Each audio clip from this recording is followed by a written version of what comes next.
وعلمنا ما ينفعنا وزدنا علما.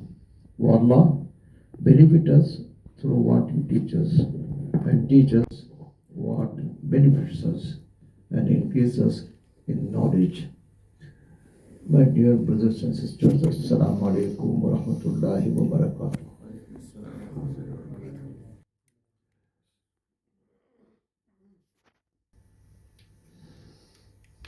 This is the topic I am going to talk about during these 5 days. Youth and their issues. Youth themselves, they have some challenges, they have some issues. Not only youth, but their parents and their teachers, they are also facing these challenges. Now the thing is how we should make the youth aware of the challenges, how to face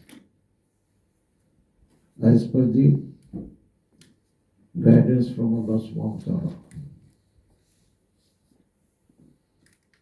And on the other hand, we have to educate or inform the parents who themselves, when they were at this age, they did not have such challenges, such problems. Now the people,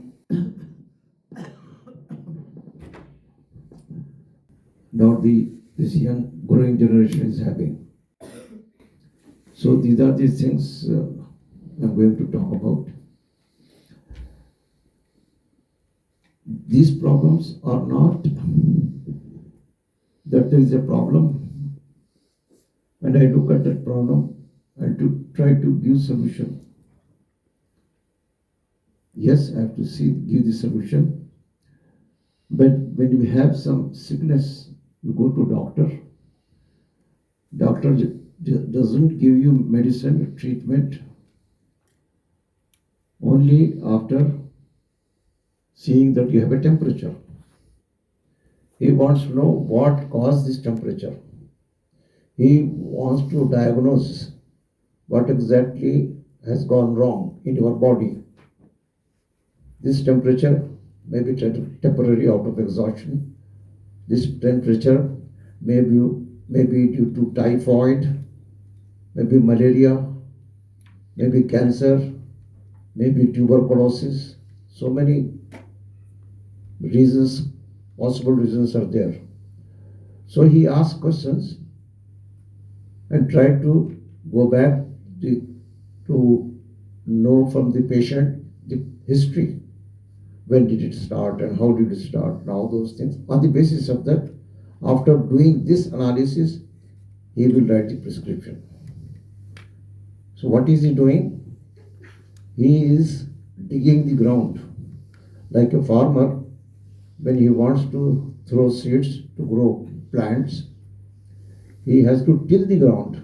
He has to make the ground soft so that his effort of throwing seed bring results. So anything, when we look into a problem or issue or a challenge, we have to do some groundwork. So I would like to start from the groundwork. Why? Because unfortunately, Muslims as a community,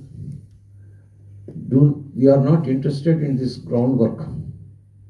We see something, whatever information has regarding this particular issue, they pass the judgment. Don't do this. This will not work. That means you are throwing on an infertile ground some seed, you are expecting the result will be there. No, it will not happen. The wind comes and blows. You are On rock, if you throw seed, it not. You have to make sure that ground is there, well prepared, and then you sow the seed and you provide what is required. You provide water, you provide manure. So then the ground is prepared. And that is the time you have to do your job. You have thrown the seed, and the seed gets converted into plant. What happens when the seed germinates? Which is the first thing which happens to the seed? What happens to the seed? What is the thing happening Sprouting. to the seed? Sorry? Sprouting. Sprouting. Sprouting. What is sprouting? The seed splits and the sprout comes. Sorry? The seed split. Okay. It grows. Seed split for what? Why splitting? For germination. Sorry? Germination. The roots come out. The main thing important for the plant is the root. So these things come out. And the roots have to be taken care. And then only the plant remains intact. If the root gets proper roots needs fulfilled, water is there, manure is there, food is there, water is there, the root receives and passes on to the plant. And then plant grows, and then bear fruits. You sow the seed of mango tree. Well, what happens? First roots come, and then plant grows. Roots, where are they? They do not come out. They are hidden underground. You do not see the roots. Nobody from outside see roots have come out or not. We don't know. So, what are the roots I am talking about? These are the basic things we must know. Very basic things. And we must pay attention. Since these things are not seen, we don't pay attention. Roots are hidden. Even a building. What is important for the building to stand? Foundation. Where is the foundation? Below the ground. Nobody sees beautiful building, tall structure, orange tower, such a very visible from a distance. Nobody sees the foundation. Everybody sees the tall building. But it has some foundation and it is strong enough to hold this structure. So these things are to be considered in order to deal with any problem, any issue, to learn anything in depth. So these are the things. So these are the groundwork. So before I go to the main topic, I would like to have some groundwork. Anyway, I will give a list on what points I am going to talk.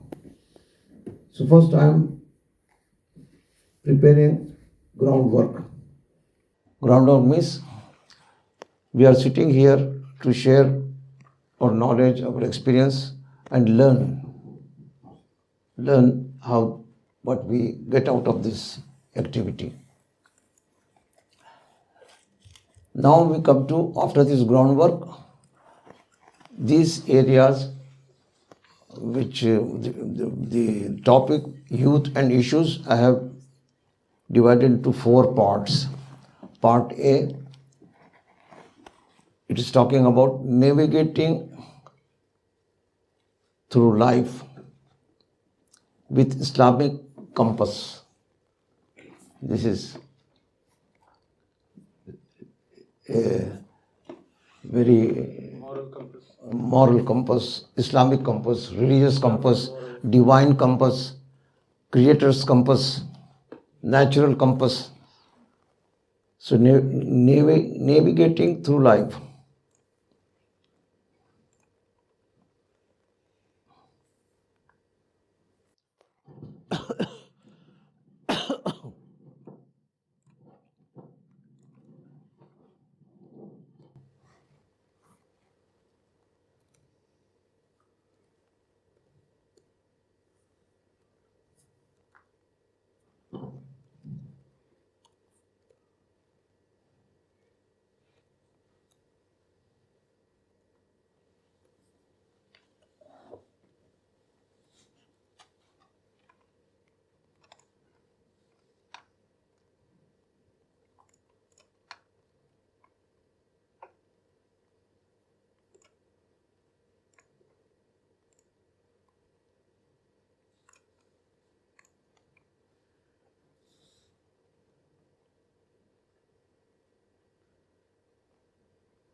To the screen.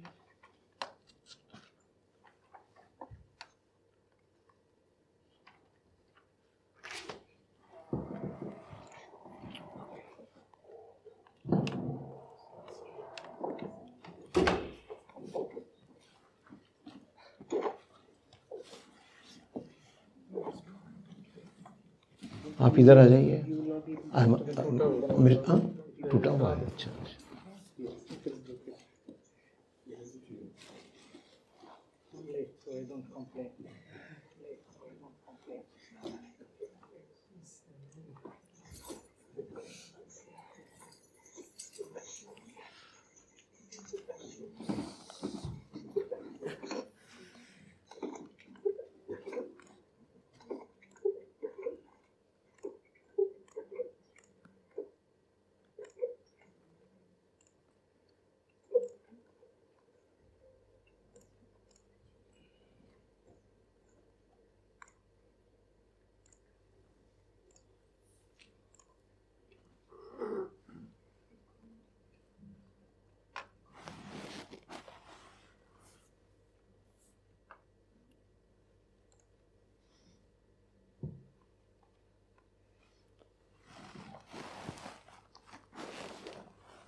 Okay, so far what I wanted to convey, did it make sense? You were with me, you understood what exactly I want to communicate. Okay, now I have come to list the points of discussion, the contents of my talk. First part is navigating through life with Islamic compass. Part B, how to handle youth. This is the question from parents, teachers. Because they are the people, as parents, they are facing certain problems. Their children, they are getting out of control. When the parents, they were children, it was not like this. So they are surprised why they are doing. We were listening to our parents with respect and full attention, but we expect our children to do the same thing, but they are not. So they are worried. Part C, to help the children themselves. Because when they face the challenge, they don't know how to deal with. When they don't have a solution to their problem, so whatever is the social norm, whatever information is fed to them in the society, in the school, in the college, through the friends, through the internet. This is another source. They accept those things. So the information which should be there from the parents hardly gets opportunity, they miss. And even if it reaches, it is not with the proper way, the desirable way. So the result is it doesn't become effective. The last part is modern day challenges. There are certain challenges which we find the evil has been garbed into, given a dress which is not looking evil. The inside the bottle, you have got poisonous material, but outside the bottle, it is written elixir.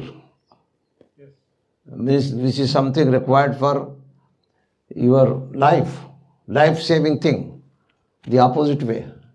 So only label is given, appealing, attractive, but inside content is very destructive. Destructive to who? To human being. Not Muslims, to every human being. Every human being. So there are certain challenges, they have to be addressed.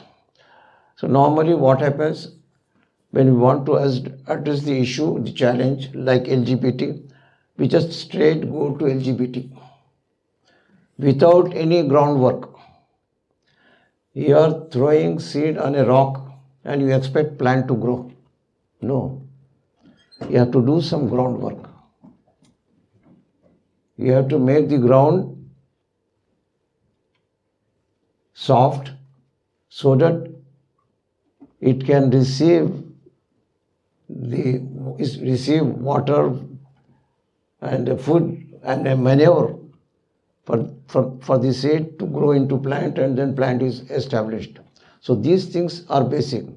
What we do, we jump straight through this. So without this root cause, without seeing the big picture, we cannot get convincing results.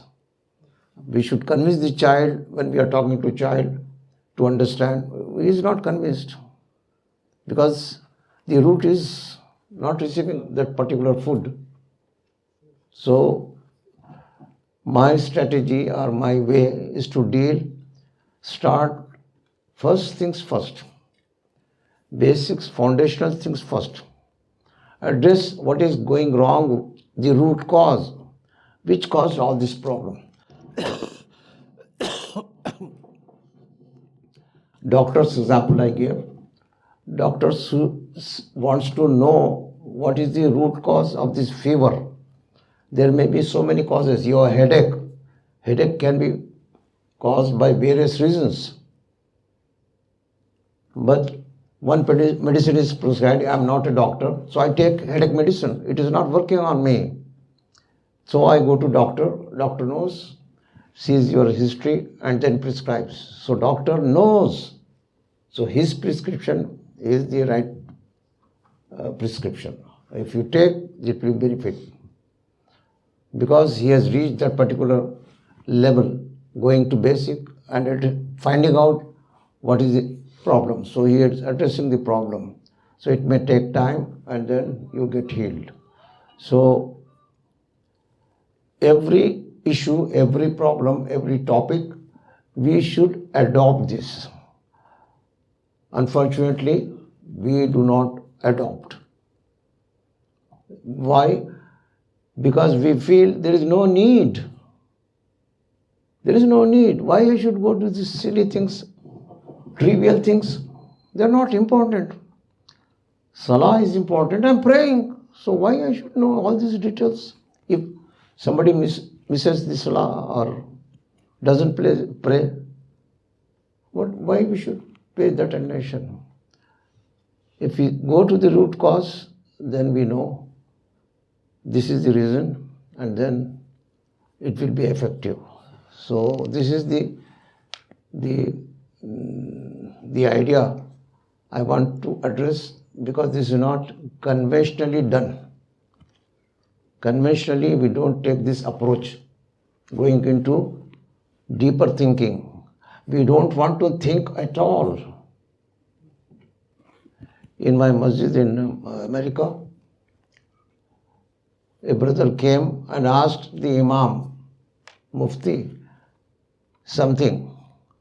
Then he started going into detail. He said, no.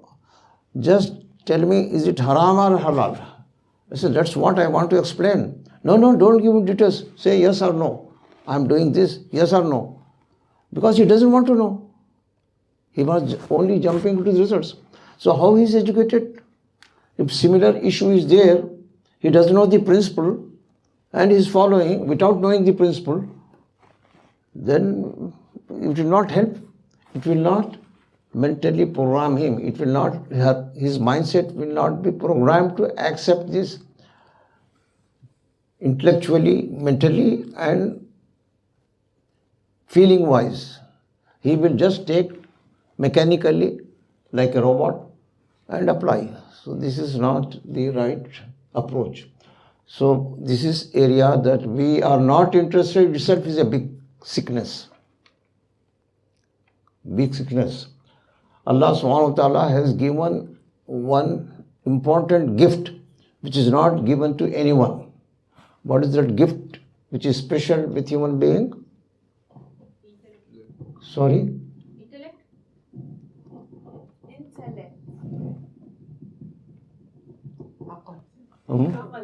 Aqal. Excellent. Aqal. And Allah subhanahu wa ta'ala says at many places to use this aqal. But we don't want to use. We use it. But in which area?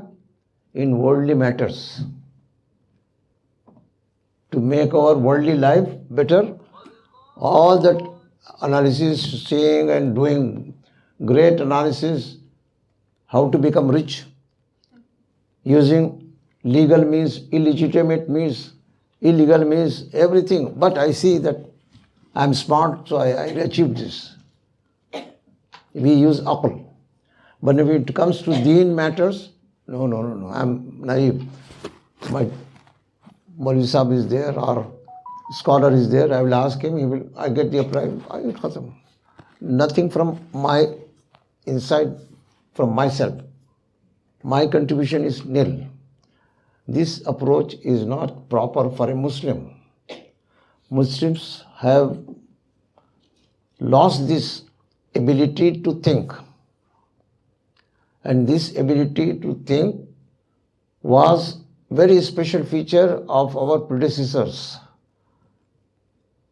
When the warring tribes of Arab, uncivilized tribes of Arab, they are doing things which don't make sense. And they were very backward. Nobody paid attention to these people. The same people became leaders. Leaders, superpower. And this transformation take after accepting Islam within few years. Why did it happen? They were making use of this mind, intellect, aql. That's why so many things, first time in the human history, they were introduced for the first time. Sayyidina Umar radiallahu ta'ala, administrative reforms. Previously, humanity did not know those things he introduced.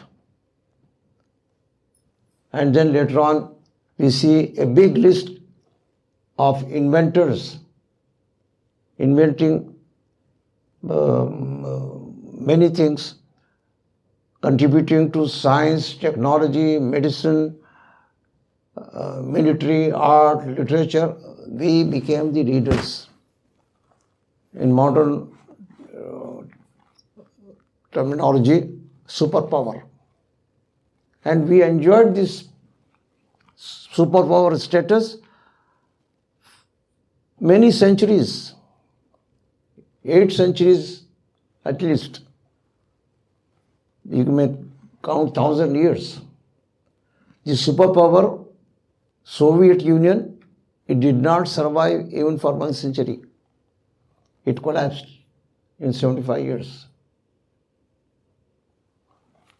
But we remained superpower for that long. Why? They were using aql. And this door was closed, and then we are not using aql, so we lost the race. Others have crossed us, and they have become those who are coming to learn from us to our universities. Now it is 180 degrees different. We are going to their universities.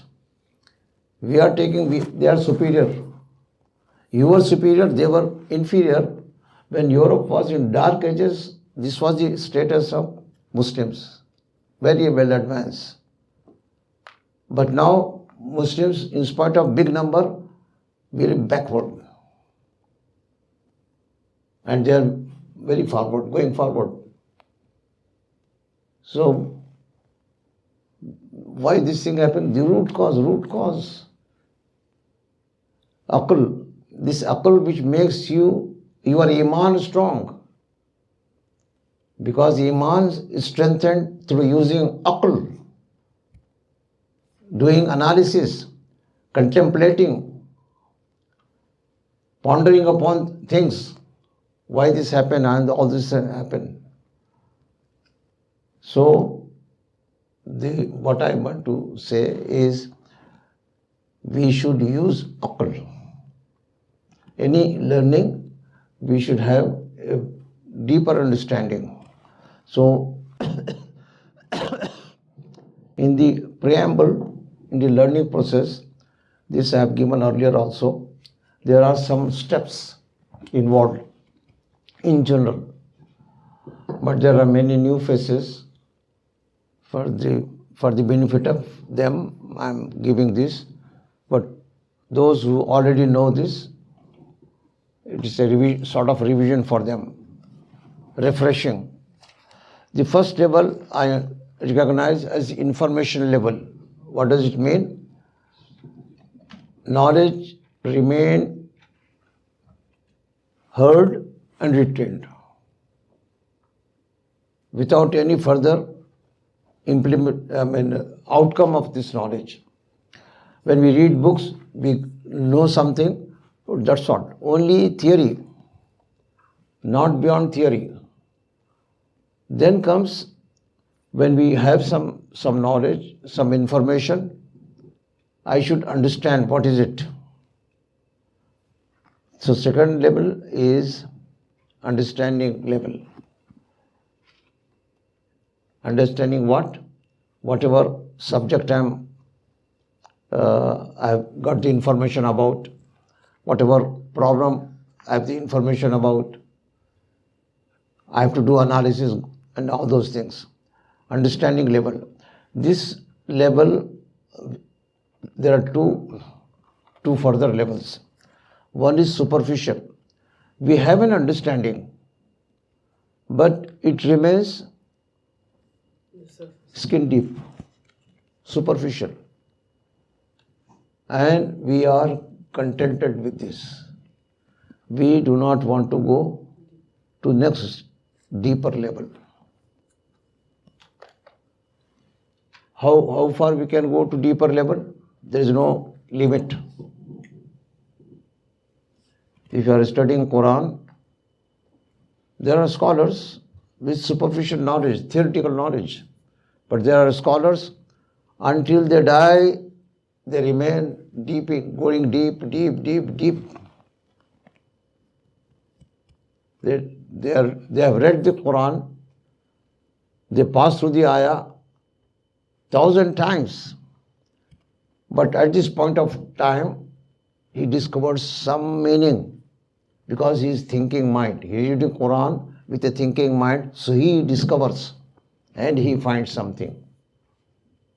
That's why when we read the stories of non-Muslims converting to Islam for various reasons. These reasons a born Muslim cannot even doesn't think of. So they come for various reasons. The thing without thinking will not strike your mind. But when they read, they are looking for the truth, seeking the truth. So with this open-mindedness, when they read, they find this. So one atheist, American, mathematics professor, born as a Christian, and then became atheist because he found all these religious fellows, religion is not helping them. And the religion is producing the undesirable effect. Wars, bloodshed.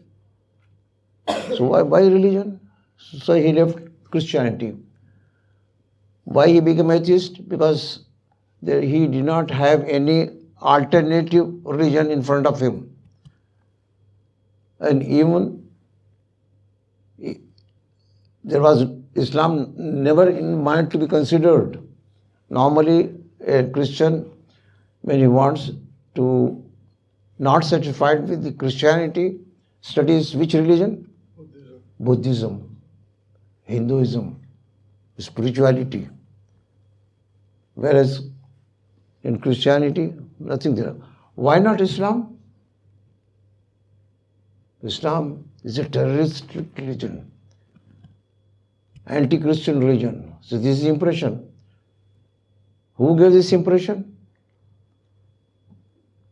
Your behavior, your activities.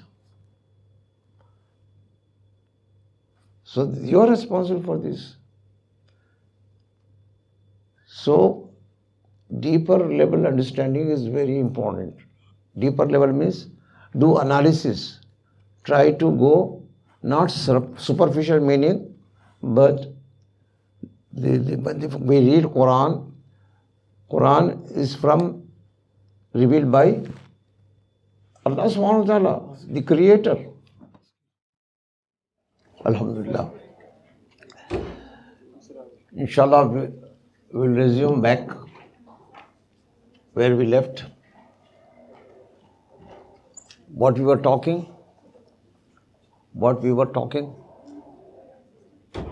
Understanding.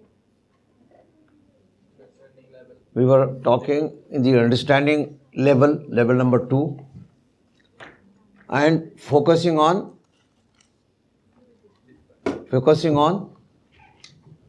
sisters.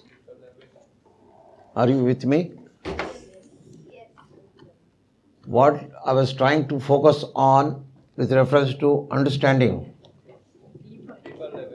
Deeper level. So whatever I was talking was theory. Yes, I want to go to deeper level. How to go about? So I will, inshallah, try to touch this also.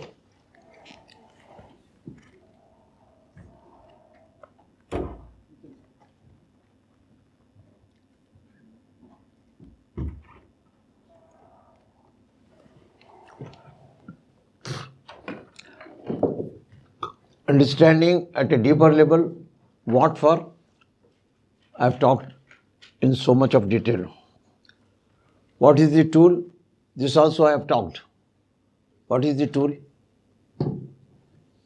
which Allah has provided us? Aql. This is the tool to be used in order to get to the deeper understanding. Then what is the methodology? How to go about? I will try to address very briefly. This is not everything. This is not the methodology. Only there may be some more ways to do this. So I found, I was talking about going to root cause. We understood the root cause. That means first things first. start from the basics and know the reality, what is wrong, something is wrong, there is an issue. So this is the approach to analyze is contained in big picture concept. There is a concept which is called big picture. That means you see the bigger picture instead of focusing on a pixel. You know, picture and pixel. When we see a digital picture, image, it contains many pixels. And when we zoom it, they are visible. So, specifics are pixels. You can compare like this. But bigger picture leads you to see the reality, which otherwise you cannot see. For example, this is a very crude example. You are standing, say, on a beach. How do you feel the earth? How it looks like? Flat. Earth is flat. If somebody says, how is your level? Earth is flat. But earth is not flat. It is round. How do you know? We see the satellite picture. So this is the big picture. You are focusing only on the area where you are standing. You are inside a well and you think the whole world is this well. A frog in the well. There is one Chinese way of comparing this big picture concept. One frog was inside the well, born there, lived there, and he thought this is the only world. Whatever is there, available in the well. Another time, another frog came there by mistake, landed into the well. And he told this frog, let us go out. There is a world. Why I should go out? Everything is available. Yes, this is the world. No, there is a lot of things. There is greenery, mountains, this, oh, really? Yeah, this is the world. No, for me, this is the world. I am happy with this. So he is confined only to like what we Muslims have started. Confined mind, no thinking, won't be. Whatever we have, we are contented. We don't want to think. Critical thinking, lateral thinking, this was the way Muslims in the early generations, they used to use this aql. So many things they invented. Why? Because this was critical thinking. Lateral thinking, the way. Critical thinking is what? Through question answers. Why, how, all those things. And questioning is what? We are using mind. There are some inquisitive questions. When these questions are coming in the mind, you try to search the answer. This is how things are make clear, unfold. The realities unfold. I can compare with questioning of Ibrahim alayhi salam, who was Khalilullah, friend of God. Allah made him his close friend, bosom friend. And he is questioning Allah. Oh Allah, how can you give life to the dead? And this conversation is reported in the Quran. Ibrahim alayhi salam is questioning. And we don't question. We are just blindly following. Like a robot.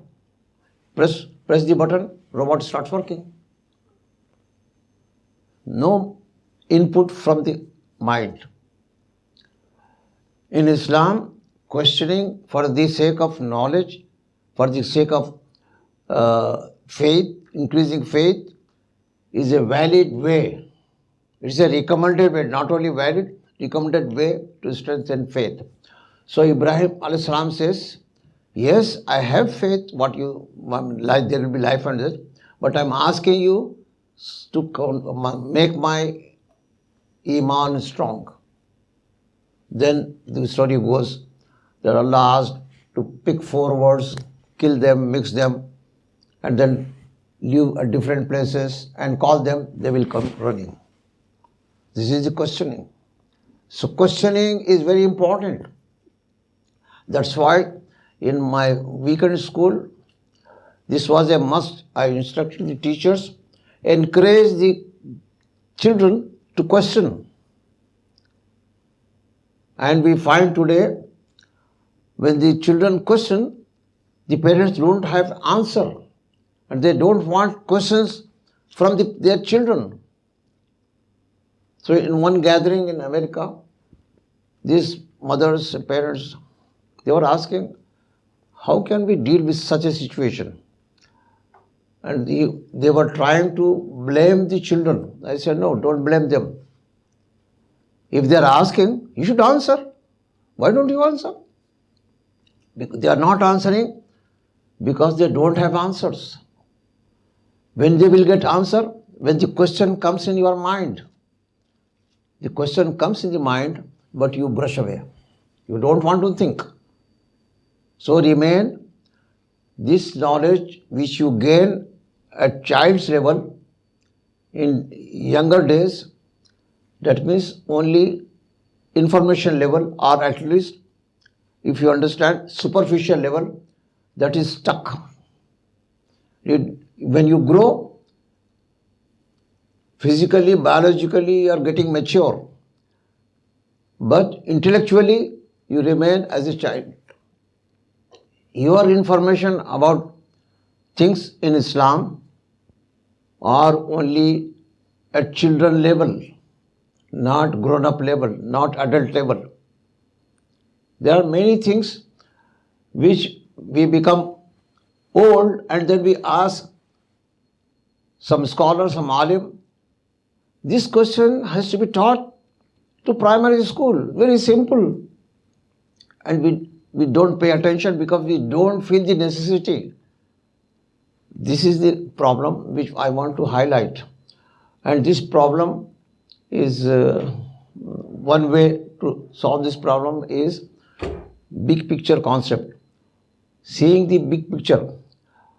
To see something from a distant thing, overall shape, we use telescope. And to see small picture, what do we say? We use microscope. That means the specifics have to be done at microscopic level. Then we say we are reducing the specific. But unless you understand at not microscopic level, but mega level, unless big picture is clear to you, you cannot really reach the reality, the truth of the matter. It is revealed by seeing the big picture. So, inshallah, I will have one topic on this big picture concept to be used in our applied into understanding of Islam. So this I am having in my mind. Inshallah, I will try to make something. This reminds me, there was one European by name De Bono. Have you heard anybody? De Bono. He came up with the idea of hats. Red hat, blue hat, white hat, headgear. So he was giving lectures to the corporations to manage, to discuss the pros and cons. So people who favor this will use blue hat. Those who oppose red hat. Like this. I don't remember all those things. And he came to Bahrain. And I happened to attend one of his lectures. He started from Hadith. He was inspired by Hadith. He was not Muslim. hadith which inspires on critical thinking. He says, this inspiration I got from this hadith, teachings of the Prophet. He encouraged critical thinking. So this is critical thinking. He asked, for example, can you have a restaurant without a building? This was some 20 years ago, 25 years. There was no online, other things. These things are recent. Anyway, he asked the audience, can you imagine a restaurant without a building? Normally, how can you? It's not possible. He said, no, it is possible.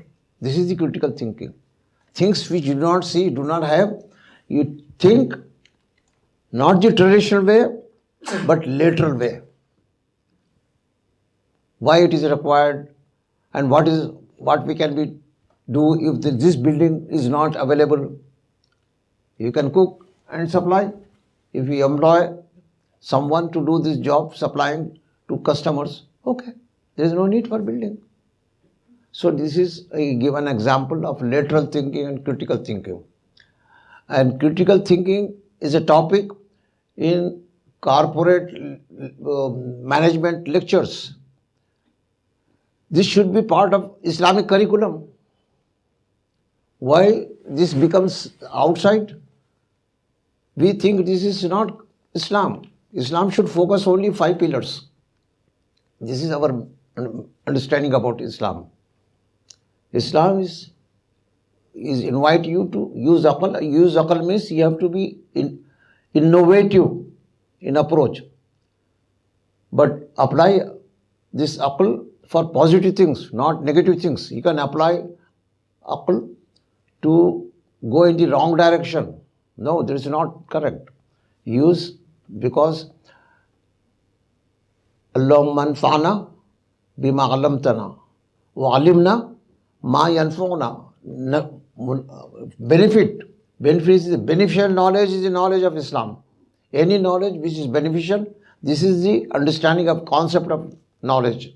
In Islam, the concept of knowledge is any knowledge which can help an individual for the body, for the mind, for the soul, for the society is beneficial. That knowledge is Islamic knowledge.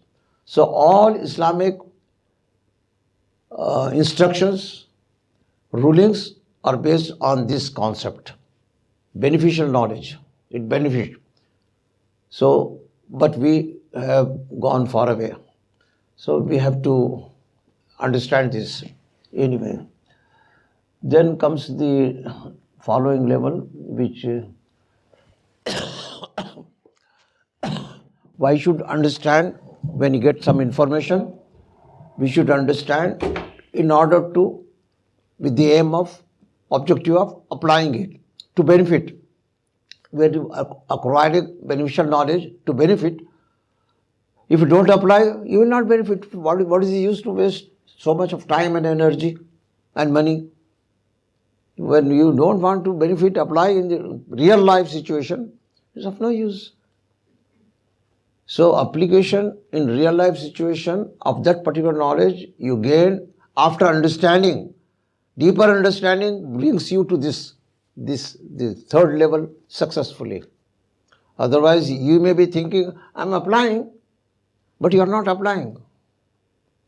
Because you have picked a pixel and you are thinking this is the whole picture. When you apply, you should be very clear about all these aspects. And there is one more level, which is a desired level, additional level. Things do not stop here, but what is that additional desired level? Of knowledge, learning. We have learned something beneficial. Teaching, conveying others. So my request to whosoever is an audience, if you sit down in order to teach something, this information, then the absorption power of mind and the analytical aspect of mind becomes very strong. If you just attend in, out, maybe something little bit inside. But when you sit in order to teach someone, then you become alert. Because when you teach, you have to be very clear. And you will be very clear when you use your aql. And you have closed that door to aql. The people in hell, when they are asked, why are you in hell?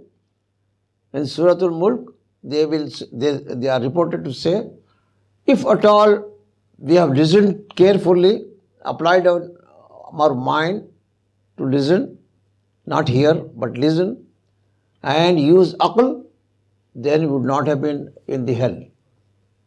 So the value of aql is so much, but our aql remains at child's level so far as Islam is concerned, religion is concerned. But dunya, yes, we have aql, no limit, compete. So this is the tragedy. Okay. Now I'm going to show a video clip. Do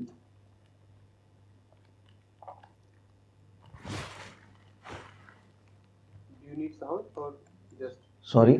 Do you need sound? Yeah, You need sound for the video? it is not working.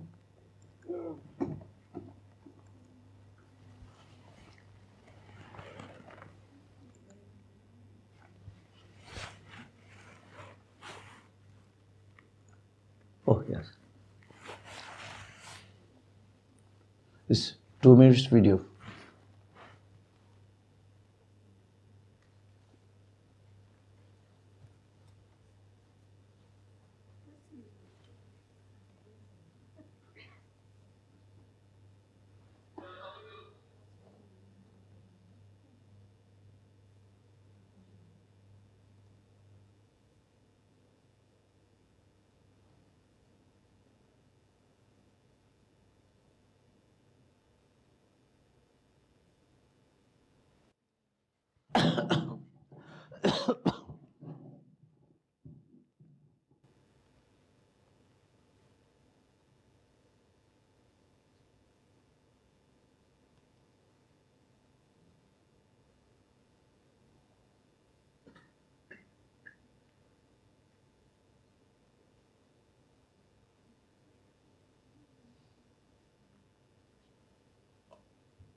Did you see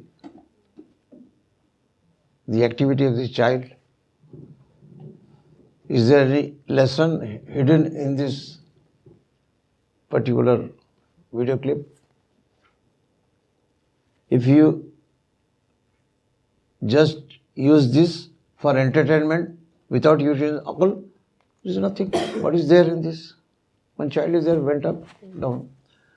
But if you have got some extra involvement of aql, then there are so many things we can deduce from this. So what are things which we can deduce?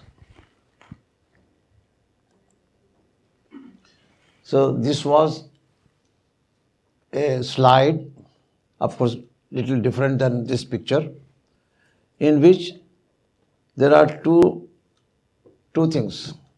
One to go up, the other one to go down. Two different things, opposite things. So,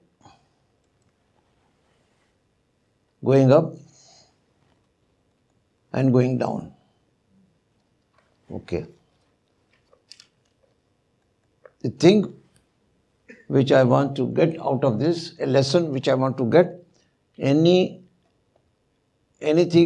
which is good, it requires effort.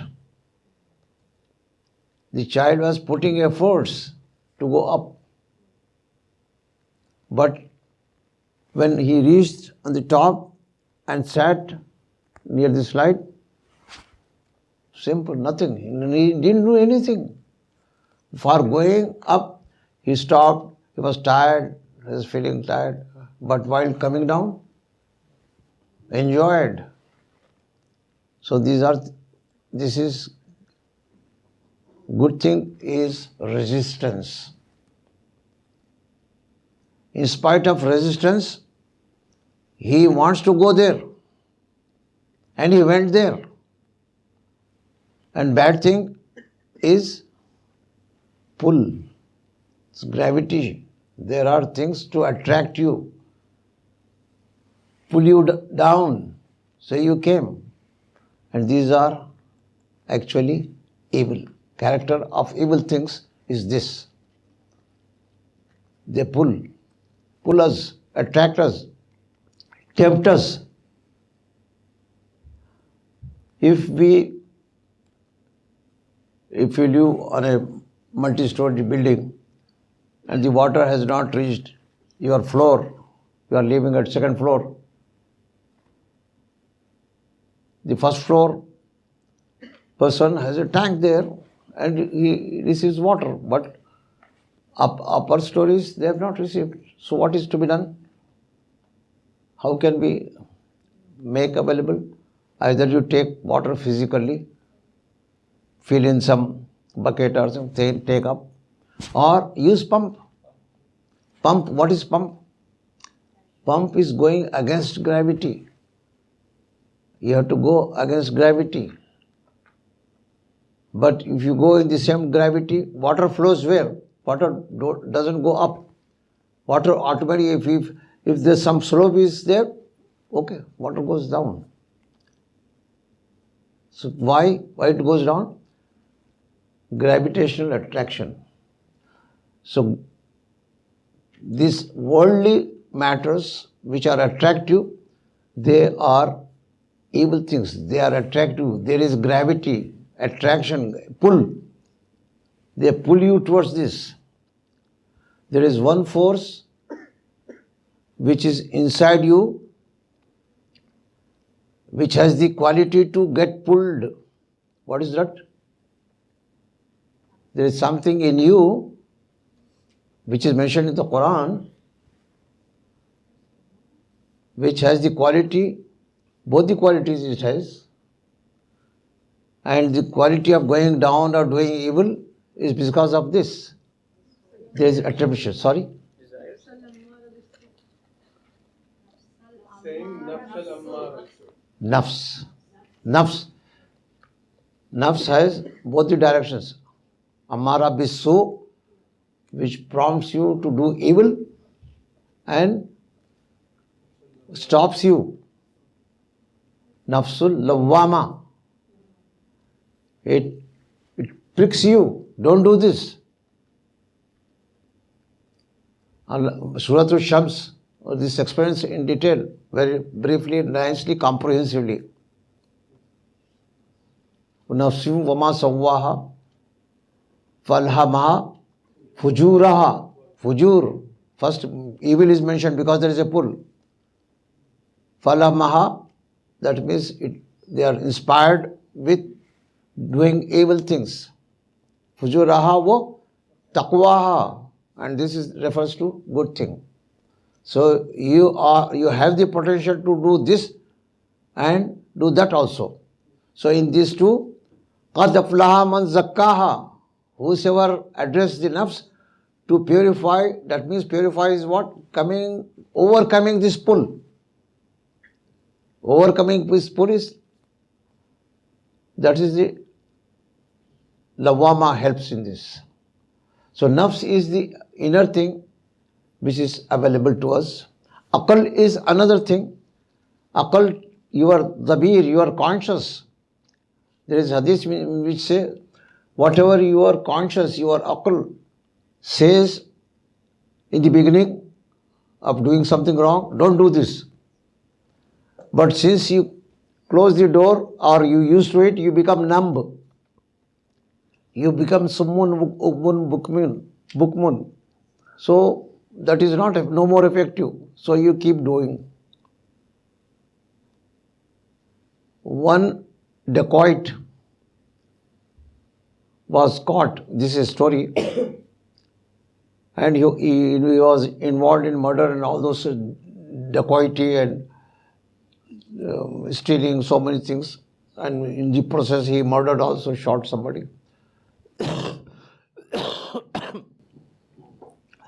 So he was indicted and the sentence was given death sentence. Then normally court asks, what is your last wish? So the court asked, judge told, what is your last wish? He said, I want to see my mother. Okay. Mother was brought and said, I want to say something in her ear. His hands were tied. He could not move because he is a criminal. And okay, mother was brought close to her ear. Then he chewed the ear, started chewing, hurting her. I said, she was this. When I was telling I have done a very small thing, she did not stop me. Had she stopped me, I would have not gone for bigger stealing and bigger, and then ultimately I landed into this. I was used to it, I became expert in this. And in the beginning, my conscience was not allowing me to do, but my mother, who encouraged to do, and today because of this experience, I became immune. I was used to doing this, so I did not feel afterwards that I should not do. He started doing. So, meaning of the story is, in the beginning, your conscious, your damir stops you. Lawama, malama, malamat. In Urdu say malamat. Stops, pricks you. Don't do. Keeps on pricking, but so many times you don't respond to this pricking, then it becomes numb, unconscious. It doesn't respond anymore. So you don't think that this thing is evil. You get used to it. So there is an attraction, worldly attraction, and there is another force. The force available to you inside is nafs ammara bisu, who prompts you to do evil. This is nafs. And there is aql, which says in the beginning, don't do this. This is another tool. These two tools, and there is another tool, determination. If you are determined to do something, then you can overcome your temptations.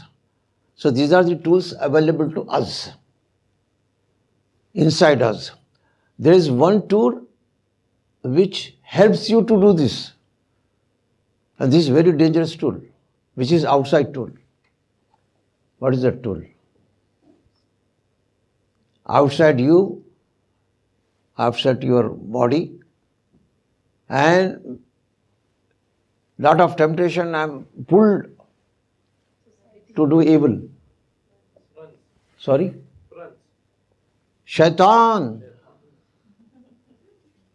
Shaitan is, he makes things very pleasant looking, very attractive, and shows all those things which prompts you to commit evil. Unless you commit, it comes some different ways. Khannas appears, disappears, and all those things. He uses all tricks. So, to counter this, we have got another power, another force outside us. What is that? Angel? The angels. No, not within us, outside us. Yeah, the angels also tell us. Like Shaitan is outside. For Nafs al-Amwar, the angels also tell us for Nafs al-Lawwam. I mean, not very specific angel, but you are very close.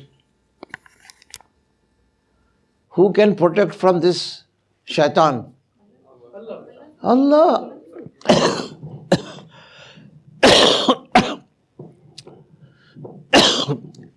Allah has declared in the Quran, don't worry, Allah will not, you take my refuge. I am there to protect. But we are not connecting to Allah. How you will protect?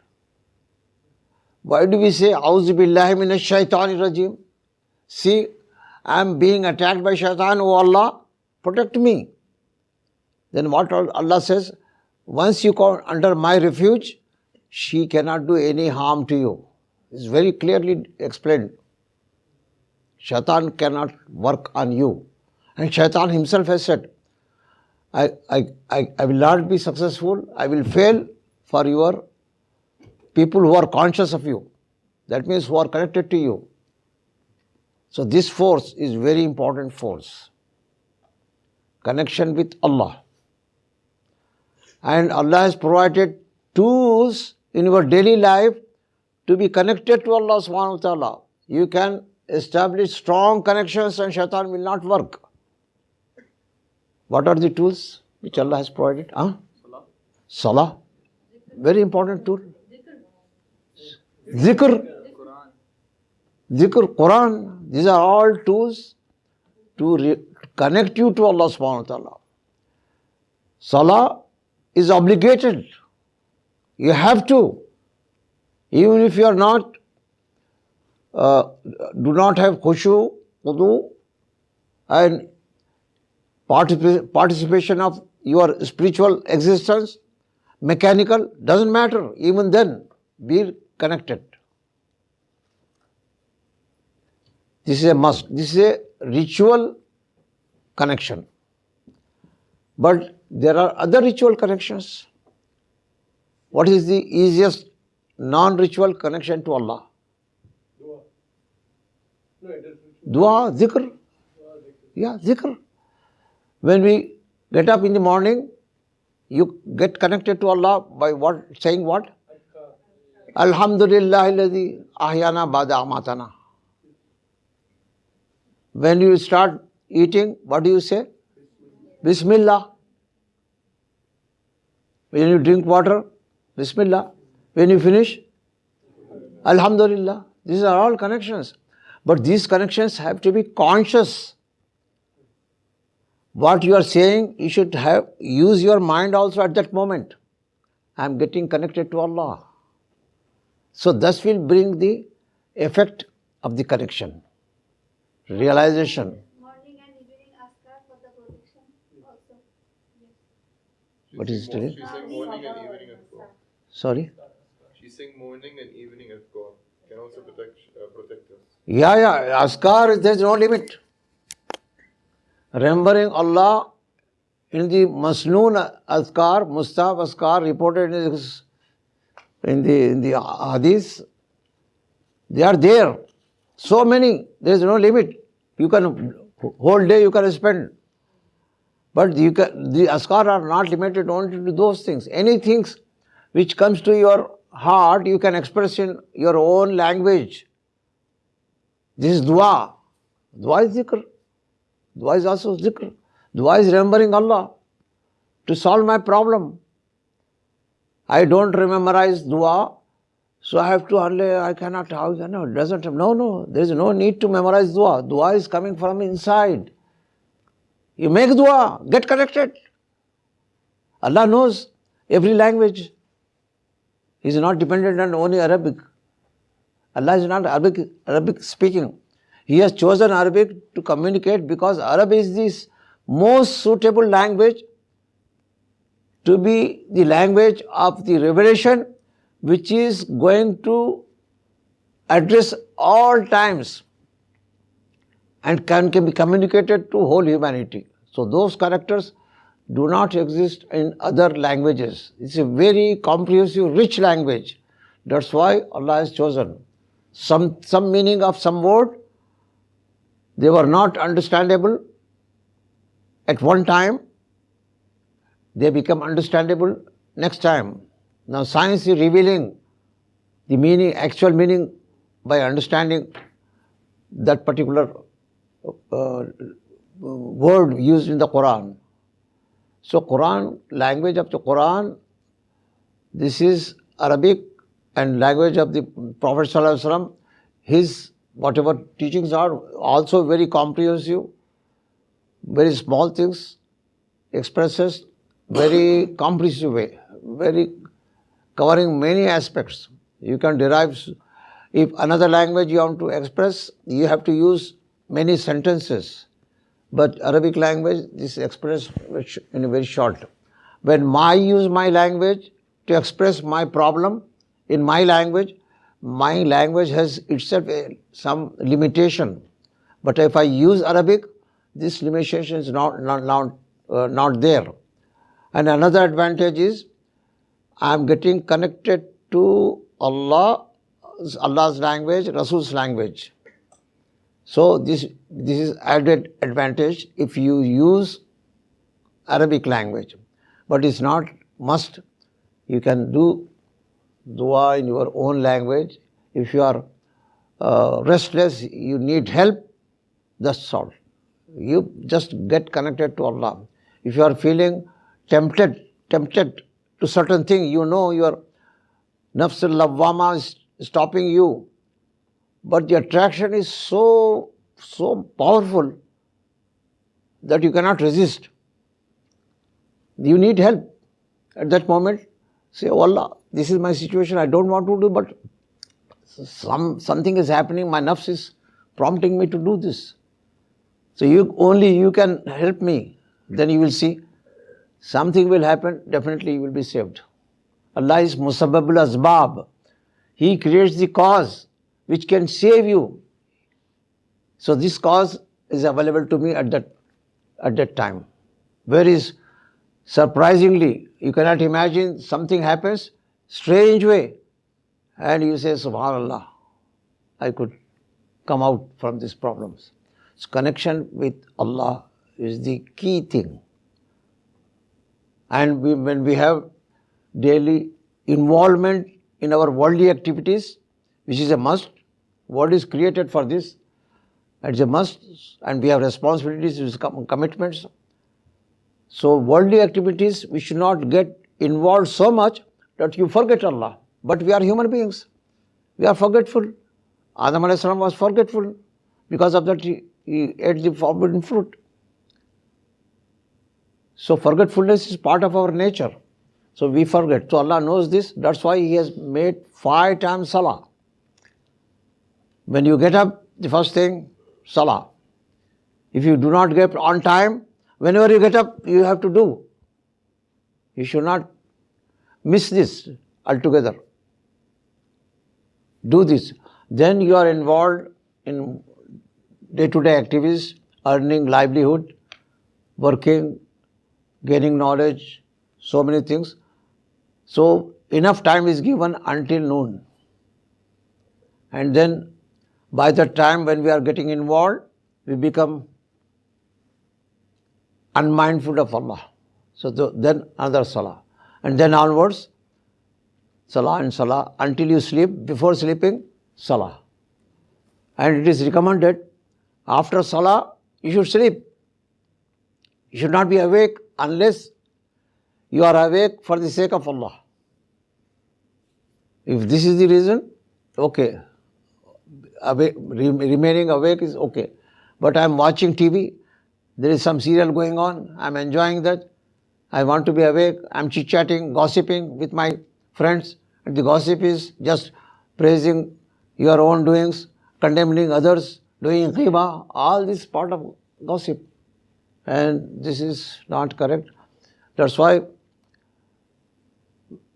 the tahajjud prayer, this is important. After first prayers, the Qiyamul Layl, in order to maintain that, you have to sleep early. Because you have to get up. And you need certain sleep. This is the haqq of the body. You have to fulfill that haqq. Rest. Rest, Allah has created night only for this purpose. Allah mentions in the Quran, the night is created for this. Libasa, to cover this. And day for ma'asha, activities. So this is the wisdom of Allah. And we are ghafil. We are unmindful. Why? We have not used aql. We didn't want to use. This is the problem. So my message is, use aql. Aql. Use. This is a tool, strong tool.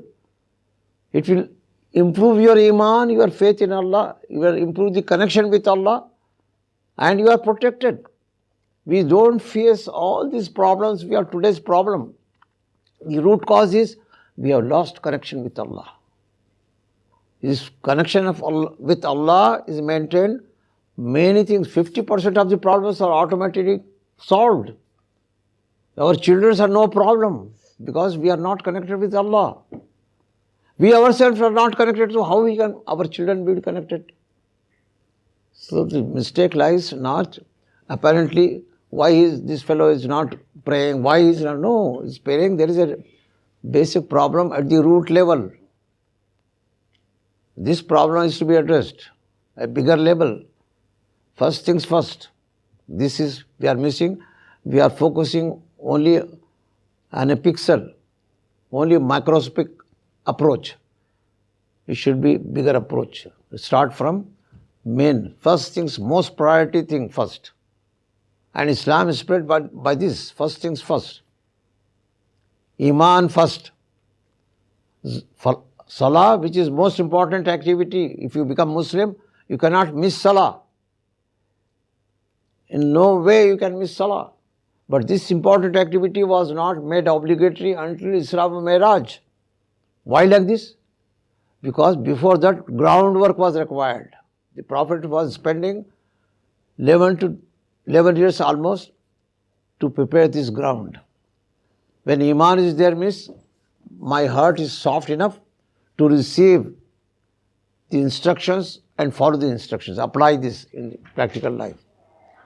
So there is always wisdom when Allah says something, do like this. If we are connected to Allah, we use aql, then we will not miss this. And our people in the past, our generations, earlier generations have proved, historically we have proved this. It is not only theory, practical examples are there. And we are not realizing this. So there is basically, to me, I feel that something basically wrong in our education system, Islamic education system. We are not addressing the basic issues, and we are addressing only things which are ibadat, focusing only on ibadat. Muamalat or dealings or treatments with other humans, with other creatures is not paid attention to at all. With the result, our behavior becomes bad. That's why in WISE, in my weekend school, the slogan and motto was, a good Muslim is a good human being. Not only is, has to be a good human being. If you are actually, the Islamic concept is a good Muslim is good human being. No, it's not correct. If you are a human being, you have to be true human being. That means you should have character of a true human being. What is that character exemplified by who? Example of human being in real sense, ultimate sense. Who is human being? Anybody? Who is human being? Are you human being? No, you are not human being. You are lacking the qualities of human being. But, of course, we are human being biologically, physically, body-wise. But human being is not limited only to body. Also soul. There is something lacking so far as human qualities in the soul are desired.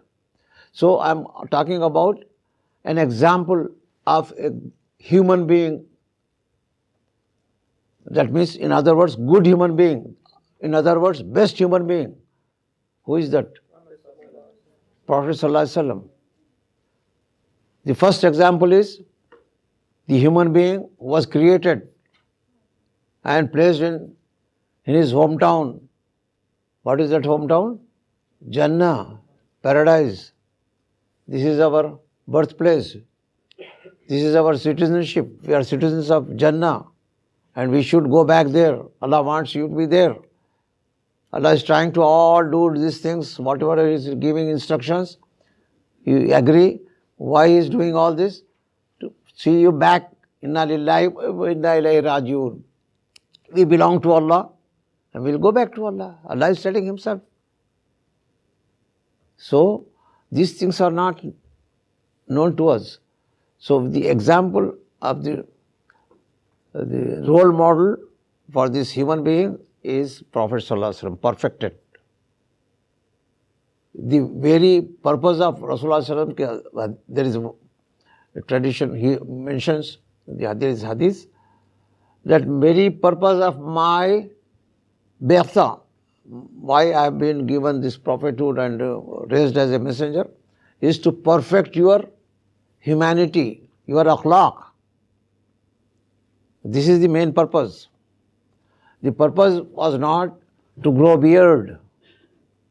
Growing beard is good, but not the purpose, objective. When we say you have to do something, there are levels to be identified. What is the essential level? You must. What is the desirable level? That means it is better to do this. What is undesirable level? You must. Fard. You must not. Haram. Totally prohibited. In between, you may do, you may not do. Neutral.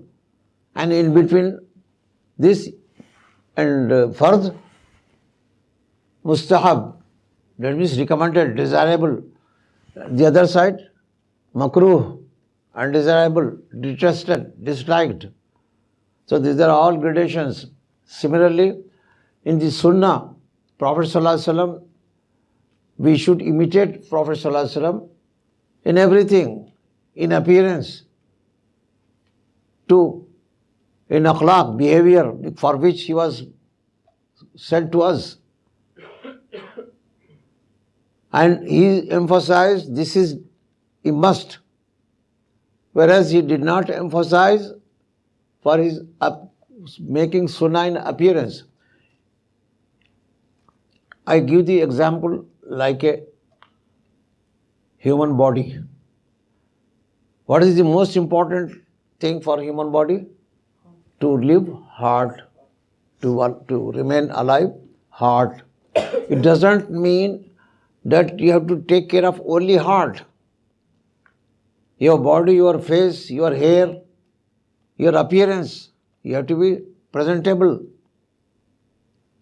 This is very good. If you have a car, the car should not be left dirty in the air, open air, where dust is accumulating. But what is important is the car? The engine. If you are making the car very beautiful, very shining and very colorful, very attractive from outside, but the purpose of car is to drive you, move from point A to point B, this is not fulfilled. So what is the use of this car? This appearance alone is not helpful. It is desirable. It is better to have that appearance, very good appearance, but there are many things to be also considered. Not only engine, but gear. If there is problem in gear, we cannot drive. Not only gear, steering. If the steering is loose, you may commit accident. Everything is important. Like human body, everything is important. Not only heart, your mind, your tongue, your tooth. One tooth, if it aches, oh, I feel pain, I don't want such things to happen, I get removed. So everything has its own importance. Then in this, we have got priority. If you have cancer, then maybe your leg has to be cut. And we do it as surgery, because otherwise cancer will spread throughout the body. So to save the body, more important things, we can sacrifice the less important things. But it doesn't mean the less important things are not important. No, they are important. Not at the cost of bigger things. So similarly, appearance is important. but not at the cost of akhlaq. And sunnah of the prophets and messenger is their strategies. This is high level. This is high level approach. Anyway, so this is the thing, and in this example, I have to explain this. When the child was going up and going down, what happened with reference to time?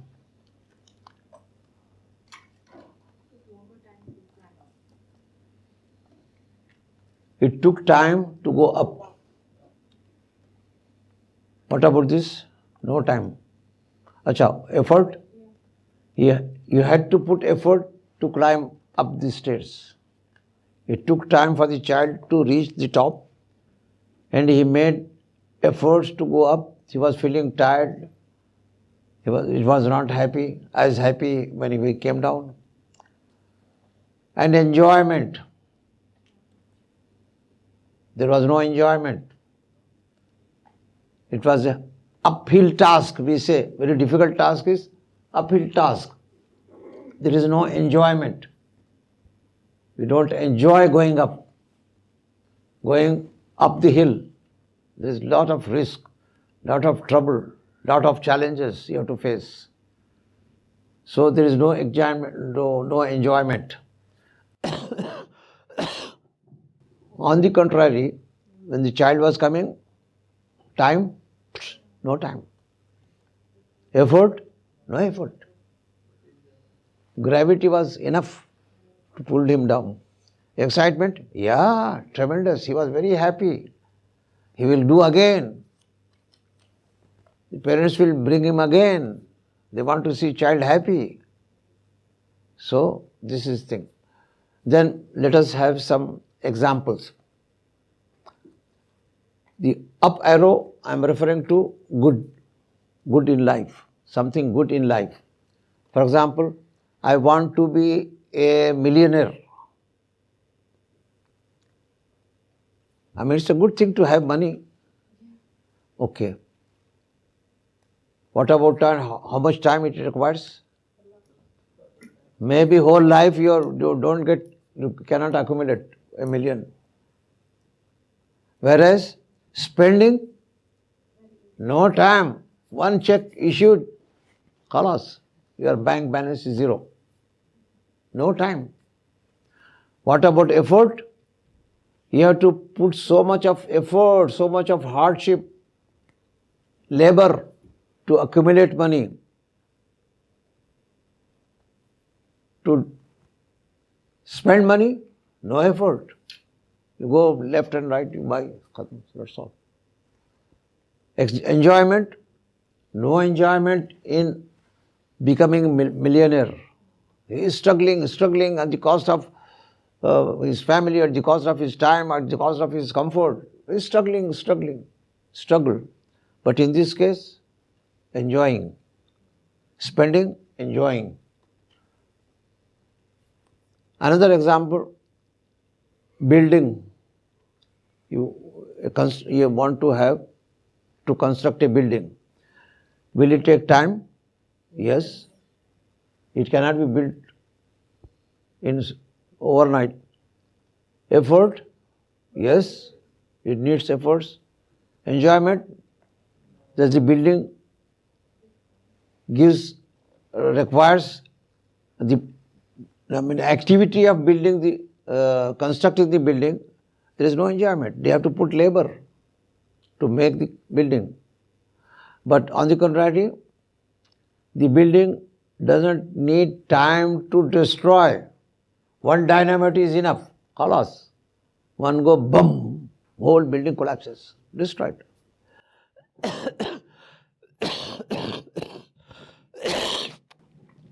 It took 2 years, 3 years to make that building, but it took not even 1 day to destroy it. Effort, no effort. One press the button, that's all. Excitement, enjoyment, destruction, yes. You enjoy it. You don't want building, you enjoy it. So good and bad, I'm just highlighting what are the qualities.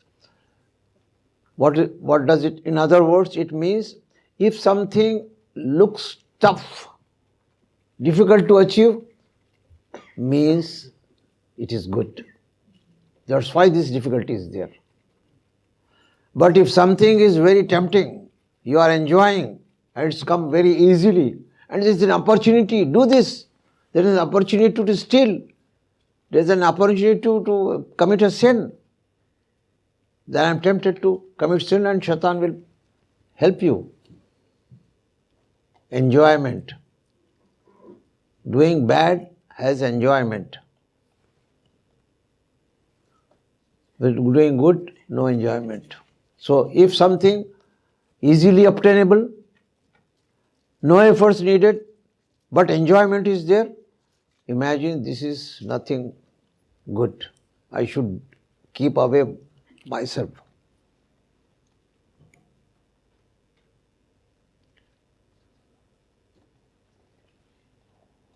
So there is one dua to attain. O Allah, show us the truth are good, as truth good. We do not see the good, haqq, as haqq. The haqq doesn't look good. Whereas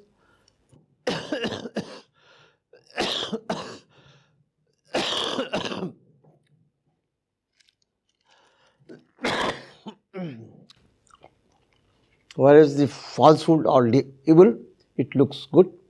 So Allah, give me the ability to see evil as evil. You see LGBT as evil. This is bad. But social norms compels me to see as good. Human rights, this label is put. Human rights. Human rights is very good. The label is, it is to save your life. But inside it is to destroy your life, poison. So this is good. Let me know it is good. Otherwise, the environment is so dangerous that good things do not look good and bad things do not look bad.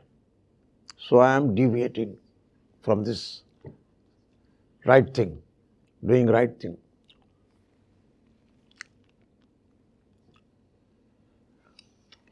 With this, all this introduction, tamheed, making grounds, preamble, then I proceed. What did I cover in the preamble? Can somebody recollect? I talked so many things. Yes, please. So you talked about how you should think in a deeper level and see life in the big picture and not just focus on one point but rather the entire subject. You have written down? Huh? You have written down? Yeah, I've written. Oh, I've taken notes. excellent. You are very clever. You are using aql. I appreciate. You kept it preserved.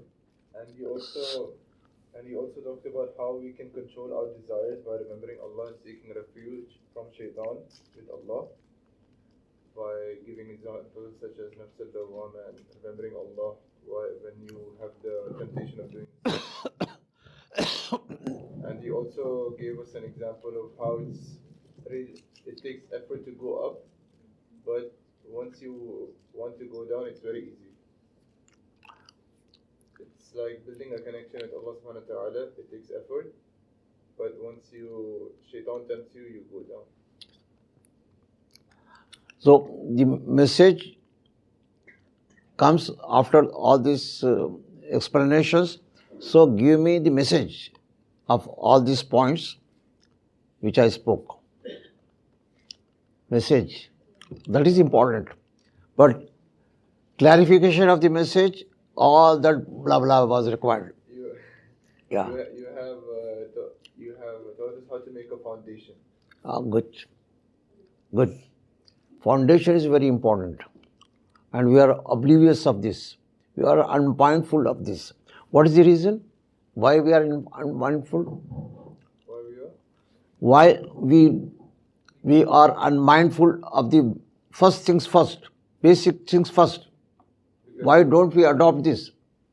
Because we like to rush things and go into the point. Because first, on the first place, we don't think it is important, worth considering them important. This is the main problem. Thing which is important, we are not thinking it is important. First mistake lies here itself. But if we are not conscious that this is important, to address basics is not important.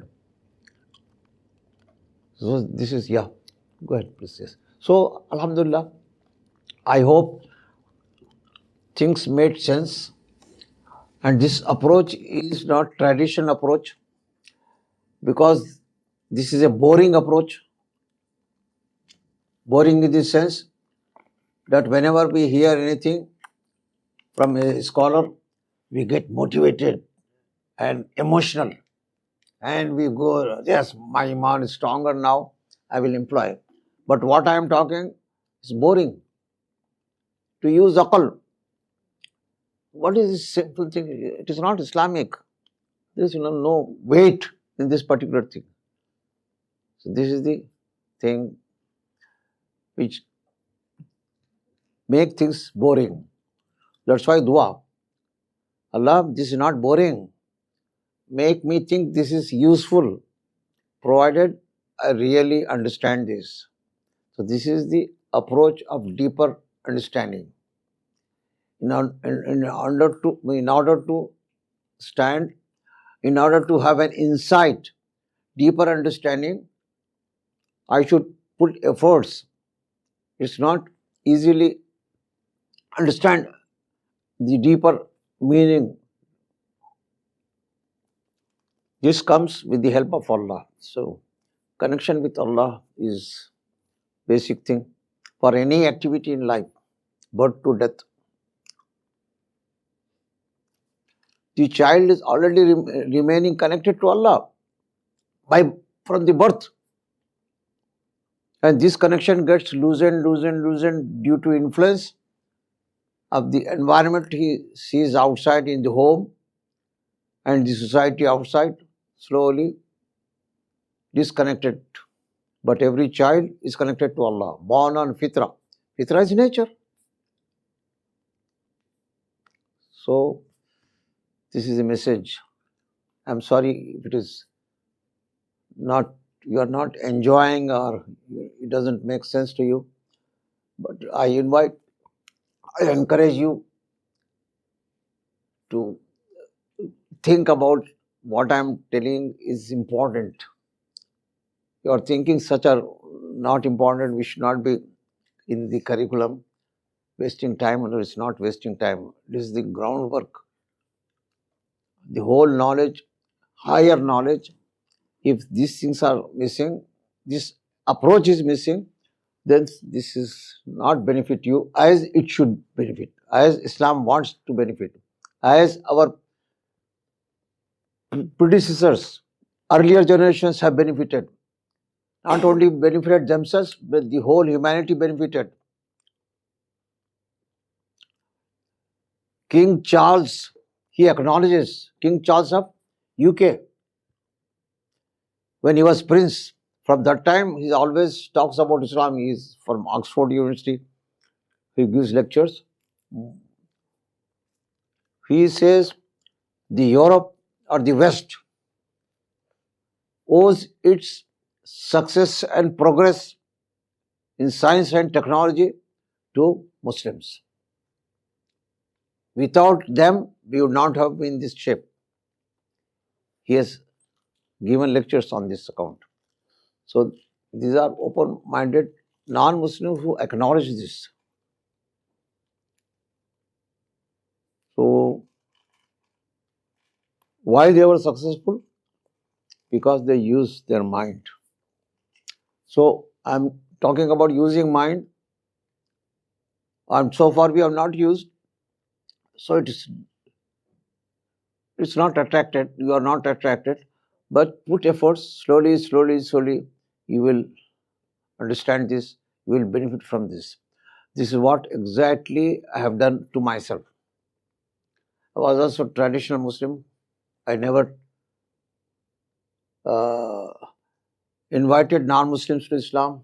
I never taught anything to anybody. I was a geologist. Geologist means jungles, mountains, roaming here and there.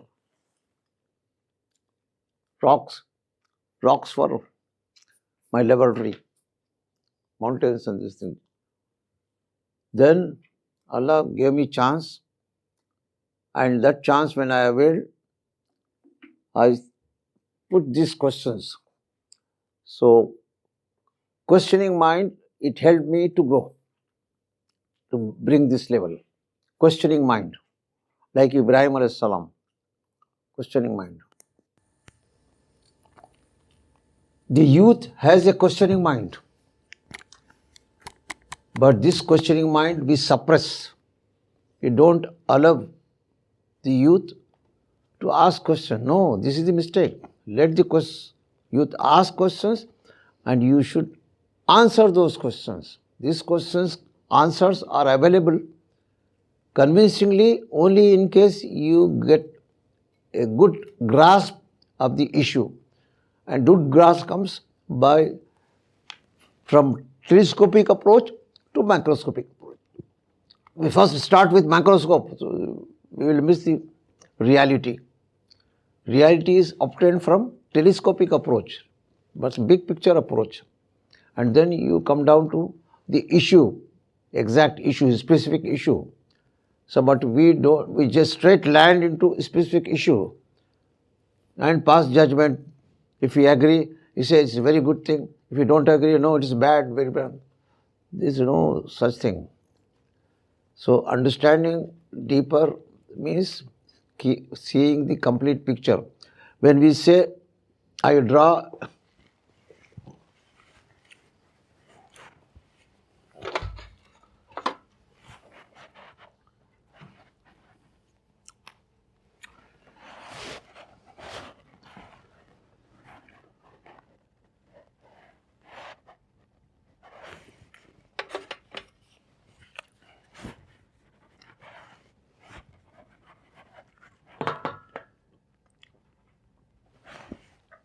what do you say? What is the name for this particular? Oval? Is it right? Oval. Is it oval? Is it really oval? I mean, my drawing is not that ovalitic, but I tried to draw oval. But it is, I think you agree, it is oval, pseudo-oval, or at least looking like oval. Okay. Now, I will make it circle without touching this. You see what magic I do.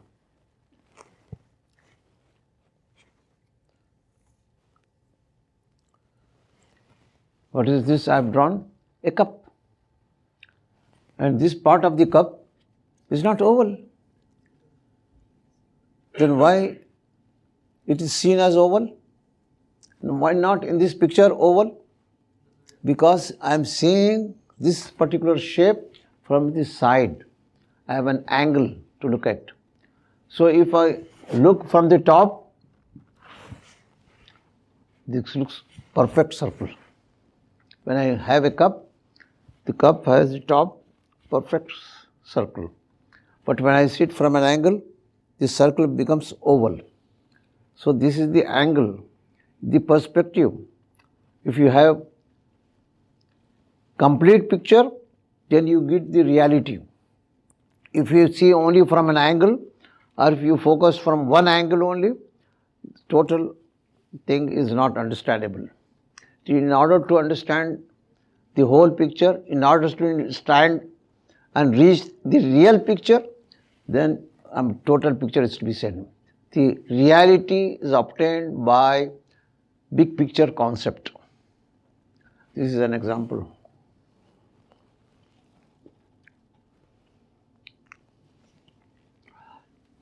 So, I'll stop here. such talk is really boring and but make you sleepy, but please, sorry for holding you. I wanted to mention my own personal experiences, but since I am doing for the first time, I could not concretely make something keeping in mind such things. Inshallah, once I make presentation, then I will have something to make you not sleepy. Of course, I tried by playing video, but afterwards it became boring. Yeah. So now the time, another 10 minutes for question answers. Yes, please. How are parents dealing with LGBT in the United States? She said, how are parents dealing with LGBT in the United States? Muslim parents, especially. How the Non-Muslims, they are having this issue.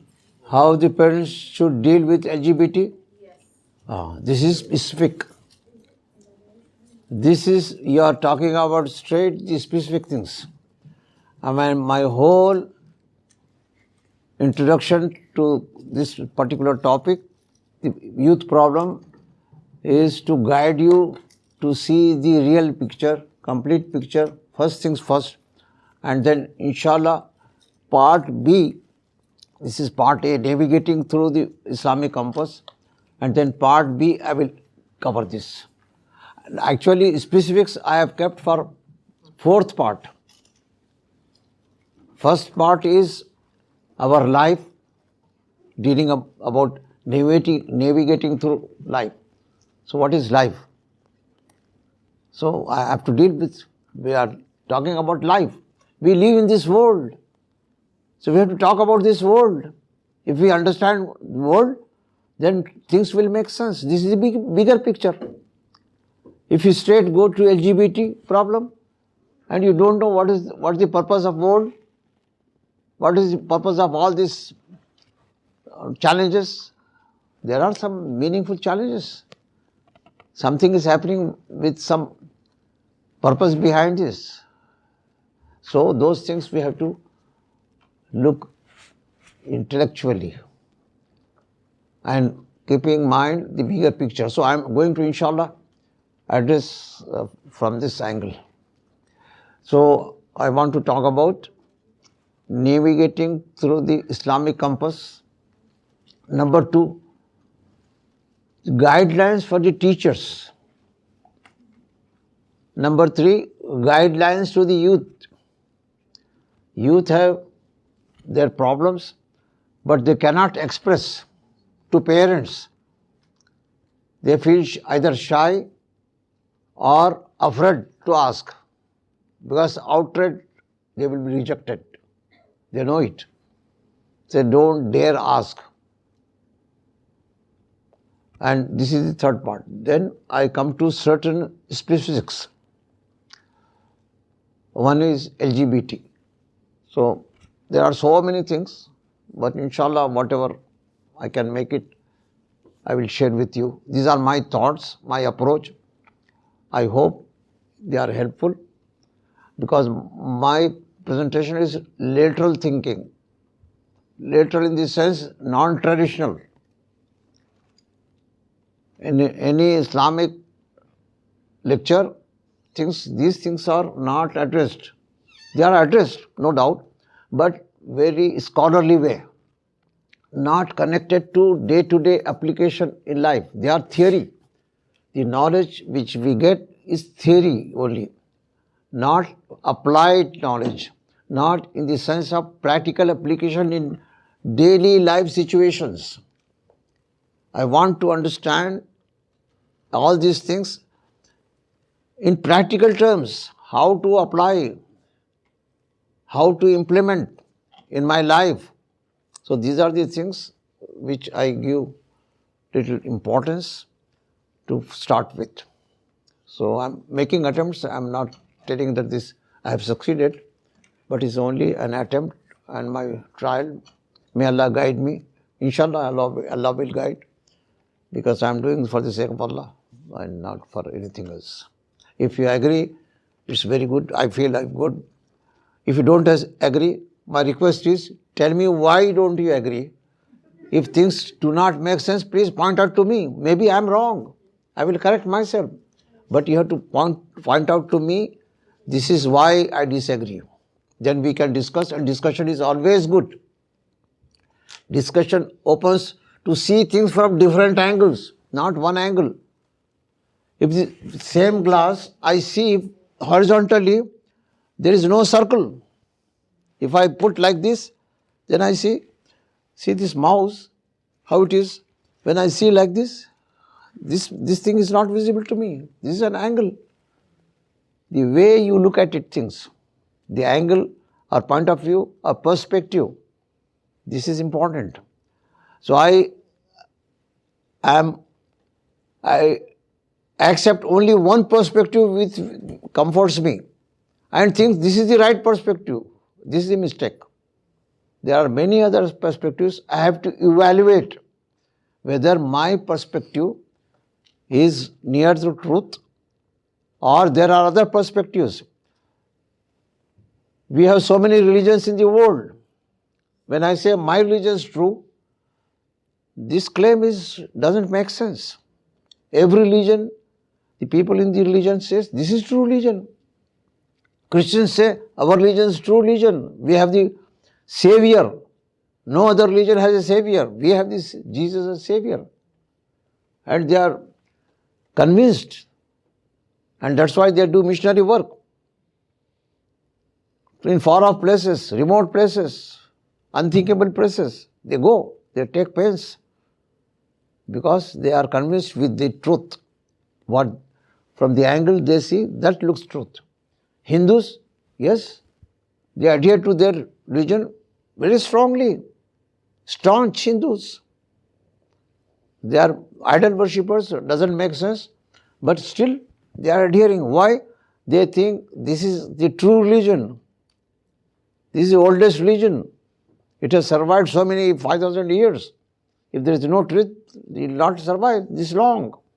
This is the argument. This is the angle they see. That's why if we want to compare Islam with other religions, if I am born Muslim, I will justify my religion is true. This is your angle, not overall angle. What is overall angle? The big picture is God is their creator. One creation is there, human being. And in between there is interrelationship. What is that interrelation? This is bigger picture. When I see from this perspective, then whole humanity is one brotherhood. Whole humanity is one brotherhood. And this brotherhood is communicated by the Creator in His revelation. And this is special creature of the Creator. So all those things make sense. So the pixel approach, microscopic approach is not valid. When I understand these things, real picture comes to me clearly, then other things, they fade away. What I see Islam is not in comparison, not as a competitive, not as a new religion, but with this approach, I try to convince if I want to have a religion, this is the religion. And this was the religion from day one, day zero. Your religion was also same thing, but you have put some other name. Why? With time, you have deviated, and the human beings, humankind has allotted a label by identifying you with this label. So this is how the other religions have come into existence. There are no religions. Religion is only one. There is no different lines between point A and B. Between point A and point B, there is one straight line. Straight line can be only one. Truth is only one. 2 + 3 is 5, always. now or in the beginning. It will not change. 2 plus 3 becomes 6 in future. No, it's not like this. Truth is truth. It doesn't change. Straight line, Sirat Mustaqim. Between God, between man and God, there is one way. The true way, Sirat Mustaqim. This is the truth.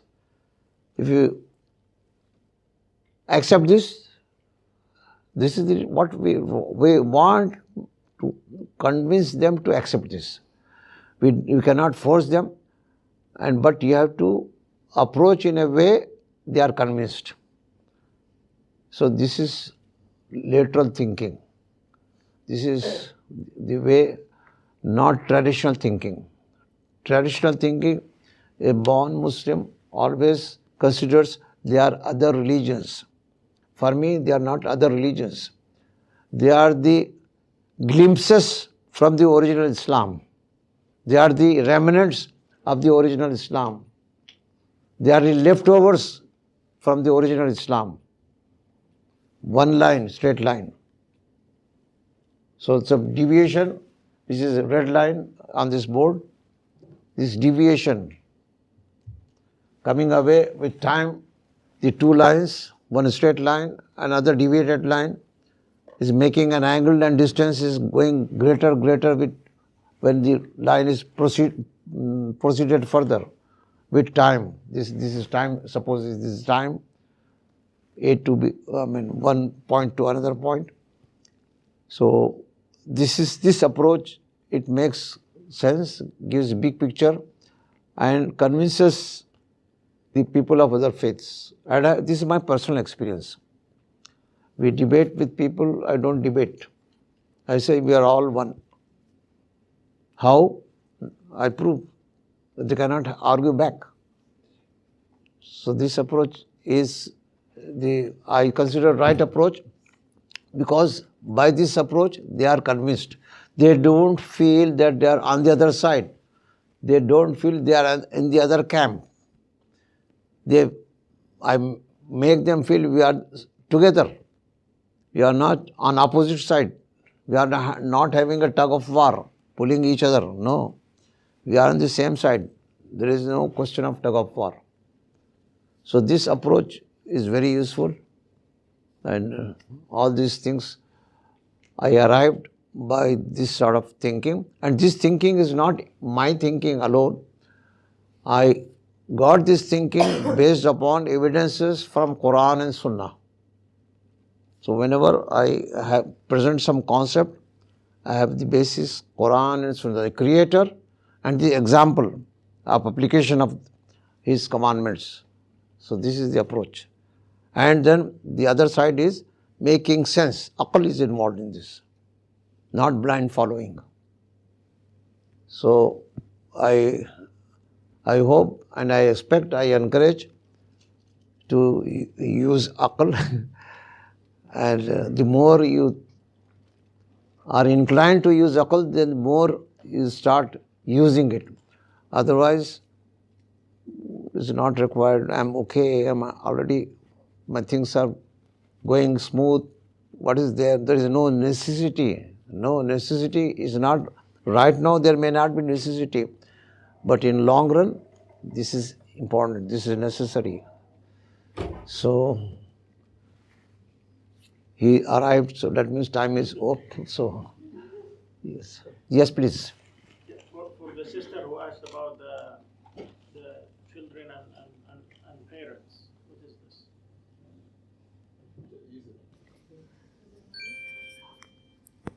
I speak like this? Why are you laughing? No. I simply don't know. So this is exactly what happens. This is a traditional way, this is a modern way. Yes. So I prefer the traditional way. I don't know how to deal with a new gadget. It requires some humbleness that the parents should say, I don't know. Right. Let's find out. Absolutely. Whenever your kids ask you about something, yes, don't try to shun them away or tell them don't ask about this, or when you grow up you will know by yourself. This is normally the traditional answer. But it's against human ego to say I don't know. Yes. This principle is applied whether your own children or whether non-Muslims. Same principle. With anyone. Anyone. And we take now children as children. They are not children. You consider they are grown-ups. Their questions are very intellectual questions, very basic questions. They touch upon the first things come first. Those are related to the root level questions. Actually, when kids ask questions, it's a healthy sign Right. that their minds are working. Yes. Exactly. Exactly. Jazakallah khair. Yes. Yes, sister, you were telling I was something. just saying that nowadays, Yeah. the children, they don't ask any questions. They know everything. So it's something we don't know, the parents do, they know it. So how to deal with this high thinking, too much of high thinking? Can you give one example so I understand? Any field, Yes. in any field, the knowledge is on the fingertips. The knowledge about Allah, what about? Anything. No, I'm not general. No, general means, Worldly things. sorry? Worldly things. Worldly things. Now you are coming to the point. They know everything means they don't know. They know things related to not only worldly things, but are attractive to worldly life. Yeah, this is more specific. They have the knowledge of this. And why they have got this knowledge? Because they do not have the proper concept of what is knowledge. Knowledge is not knowledge which is harmful to you. This is not knowledge. This is your destruction. Knowledge is beneficial. When we say beneficial or harmful, what does it mean? It is beneficial to body, mind, soul, and society. There are 4 elements. Whenever we talk about benefits or harms, this is with reference to, in a comprehensive way, 4 areas. One is body, physical body. One is mind, intellectual, reason, aql. Third is spiritual, connection with the Creator. Fourth is society around. So all those things are beneficial. Whatever Allah commands us or gives instructions to follow, they are beneficial to these 4 areas. Whatever Allah prohibits to keep away, they are harmful to these 4 areas. So this thing has to be instilled in the children's mind. And instilling in the children's mind, or in other words, mentally programming them, to program them, condition their mind. So you need to make an effort. You need to analyze yourself, how you can proceed. So these are the things, areas which I would like to share my experience, my knowledge. And I'm not claiming that this thing is perfect. And as the brother pointed out, you have to be humble. That means you don't pressurize and say you don't know. So let us know. The true teaching is not you should behave like a teacher. The true teaching is the concept of sharing or helping them to know. They already know certain things, basic things. So to help them to know more on the same route. They should not think I am being imposed, I am pressurized. They should feel comfortable to accept your point of view. So this is how I think teaching in Finland is oriented. Finland is number 1 in education. Even Americans, they're behind. They send why this system is so successful and number 1 in the world. At least 4 years back it was there, but I don't know present day. So education is very important. Addressing the issues, thinking laterally. We always imagine in one direction, in which we have one perspective. We are conditioned to think in one particular way, so we are Muslims, we have to think like this. We are on haqq. We are sure we are in haqq. Yes, you are in haqq, but according to your own perspective. What about the other's perspective? You have to know others' perspective and evaluate where do you stand. And then only you are convinced to convince others. If you beat your own drums, people will think, yeah, they have their own way, we have our own way. So they are not impacted by such approach. So we have to have inclusive approach. We have to be humble. You have to involve mind to be used. We are not involving mind. This is my main message I want to convey. Yes, sister, any other sister? Yes, please. What is the right age? Age? Yeah, to start instilling this guidance into a child. For learning, there is no age. From cradle to grave, mahad to lahad. But this is with reference to you. At what age, what information should go? The information which suits to that level, you have to feed.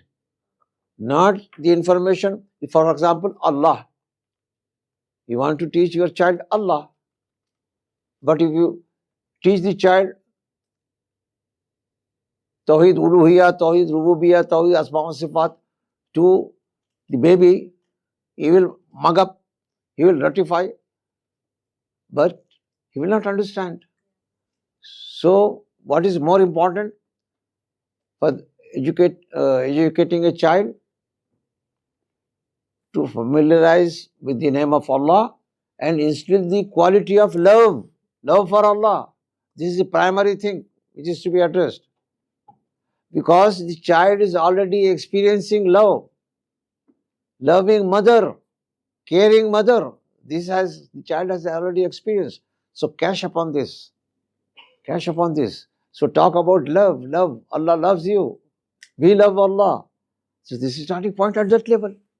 But when you grow old, maybe you are PhD, then people, when they use mind, but in a deviated direction, they become atheist.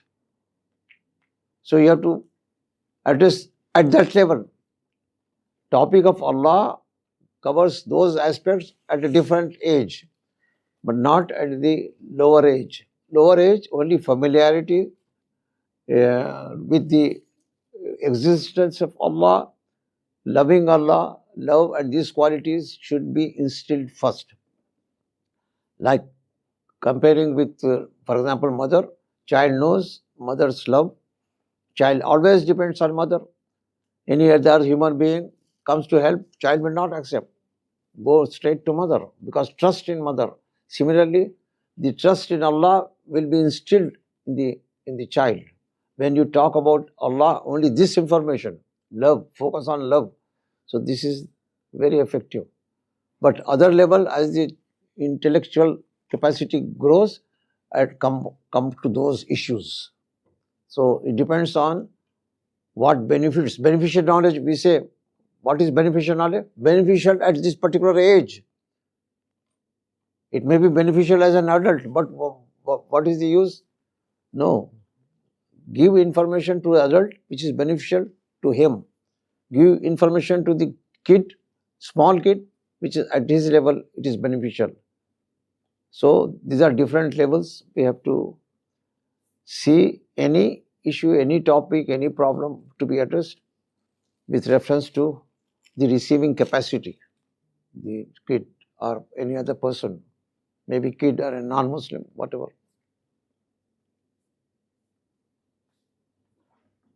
So this is lateral thinking. This is not traditional thinking. What I am talking is not the traditional Muslim things. Traditional Muslim, one Muslim I was discussing, he said, why all this? Sami'na wa ta'na. Khalas. We heard and we obey. No questioning. If this is the attitude, naturally you will not have use of this gift. the fantastic gift, aql. We close. Yes, aql, Allah wants you to use aql, but you put lock. No, it is not required. I am happy, otherwise also. This is the problem. So the main problem is this, as I understand. So, subhanakallahumma bihamdika ashhadu an la ilaha illa anta astaghfiruka wa atubu ilaik.